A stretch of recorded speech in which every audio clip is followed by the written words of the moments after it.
भारत माता की भारत माता की भारतीय जनता पार्टी भारतीय जनता पार्टी मंच पर आसीन भारतीय जनता पार्टी जिला डोडा के अध्यक्ष श्रीमान विजय मोहन ठाकुर जी, जिला डोडा के उपाध्यक्ष श्रीमान राकेश शर्मा जी, यहाँ पर उपस्थित मास्टर मुंशीराम जी, माइनॉरिटी मोर्चा के अध्यक्ष श्रीमान फरीद जी और हमारे अन्य पार्टी के वरिष्ठ कार्यकर्तागण, भारतीय जनता पार्टी के सक्रिय कार्यकर्ताओं, भाइयों, बुजुर्गों एवं नौजवान साथियों, आज हम सब जानते हैं कि आने वाले समय में पार्लियामेंट के चुनाव हो रहे हैं।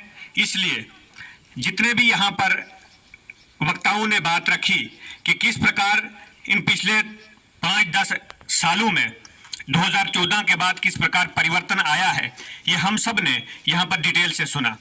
मास्टर जी ने बहुत विस्तार से हमें बताया कि भारत सरकार द्वारा चलाई गई जो स्कीमें हैं, किस प्रकार उन स्कीमों का लाभ जो है आज जन जन और घर घर तक पहुंच रहा है।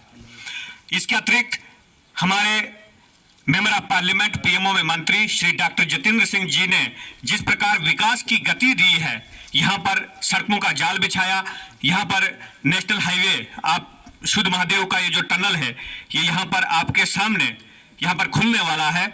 ये भी आपके लिए एक बहुत बड़ी यहाँ पर अपॉर्चुनिटी है। यहाँ पर विकास के काम भरेंगे, आपको रोजगार मिलेगा। और जम्मू से यहाँ तक हम आपस में बात कर रहे थे कि राकेश जी बता रहे थे कि केवल 2 घंटे में हम यहाँ से जम्मू जा सकते हैं। ये कैसे संभव हुआ? ये इस प्रकार संभव हुआ कि हमने अपना वोट भारतीय जनता पार्टी को दिया और डॉक्टर जितेंद्र सिंह जी को दिया, जिन्होंने सेंटर की जितनी भी स्कीमें हैं, जितने बड़े बड़े प्रोजेक्ट्स हैं, वो हम तक पहुंचाए। आज हमारे पास मेडिकल कॉलेज है, आज हमारे पास यहाँ पर बात आई एम्स है, आईआईटी है, आईआईएम्स है, जितने भी ये कॉलेजेस हैं जो हमें पढ़ने के अवसर देते हैं, ये इसलिए संभव हुआ कि हमने अपना वोट भारतीय जनता पार्टी को दिया और उन्होंने हमारी सुविधाओं के लिए ये चीजें पहुंचाई। साथियों, हमें वो दिन भी याद होना चाहिए कि 2014 से पहले जब आतंकवाद यहाँ पर फैलाया जाता था, यहाँ पर धर्म और जातियों की राजनीति की जाती थी। यहाँ पर वोट विकास के नाम पर नहीं लिया जाता था, बल्कि वोट यहाँ पर डरा कर और धमका कर लिया जाता था। यहाँ के जो नेता होते थे वो ये बात कहते थे कि तुम हमें वोट दोगे तब भी हमने जीतना है और यदि नहीं दोगे तो तब भी हमें जीतना है। जम्मू कश्मीर में ऐसे हालात थे कि यहाँ पर अंदर जो वोटिंग होती थी वो किसी के नाम की होती थी और गिनती में कोई और जीतता था, लेकिन बाहर जीत किसी और की घोषित होती थी। ये किस लिए था? क्योंकि यहाँ पर आतंकवाद जो था उसकी दहशत थी। यहाँ पर अलगाववाद का नैरेटिव यहाँ पर चलता था और यहाँ का जो नैरेटिव जम्मू कश्मीर था वो सेट पाकिस्तान द्वारा किया जाता था। यहाँ पर वही विचारधारा चलती थी जो यहाँ के परिवारवादी 2-3 परिवारों ने जो सेट किया था, उसी प्रकार की राजनीति चलती थी।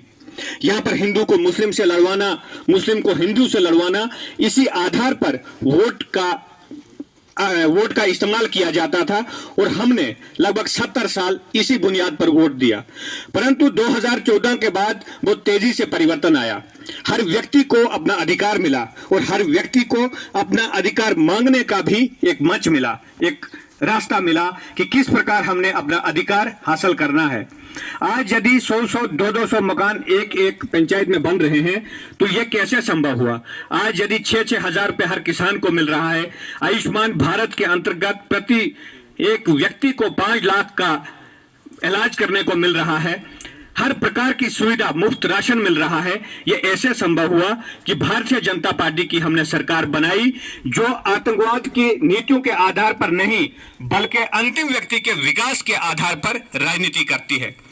हम बार बार ये कहते हैं कि भारतीय जनता पार्टी केवल सत्ता भोग के लिए राजनीति नहीं करती है, बल्कि भारतीय जनता पार्टी सेवा के लिए राजनीति करती है कि जिस प्रकार हम देश की सेवा कर पाए, आम लोगों की सेवा कर पाए, उसके लिए राजनीति करती है। हमारा आने वाला समय ये जो चल रहा है ये बहुत महत्वपूर्ण समय है, क्योंकि यह समय आने वाले कई वर्षों तक हमारे इस जम्मू कश्मीर का, हमारे इस क्षेत्र का, हमारे इस मरमत का भविष्य का निर्धारण करेगा। आज यदि हमने कोई गलती की तो हमारे आने वाले कई वर्षों तक हमें वो भुगतनी पड़ेगी।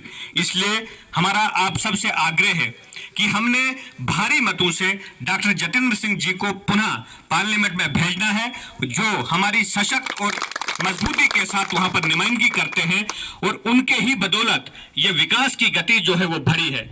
इसके अतिरिक्त हमारे यहाँ पर भी कार्यकर्ता जो है वो दिन रात अपने गांवों के लिए काम करते हैं। पहले जो राजनीतिक दलों में गांव के लीडर होते थे वो केवल अपने घर तक ही महदूद होते थे।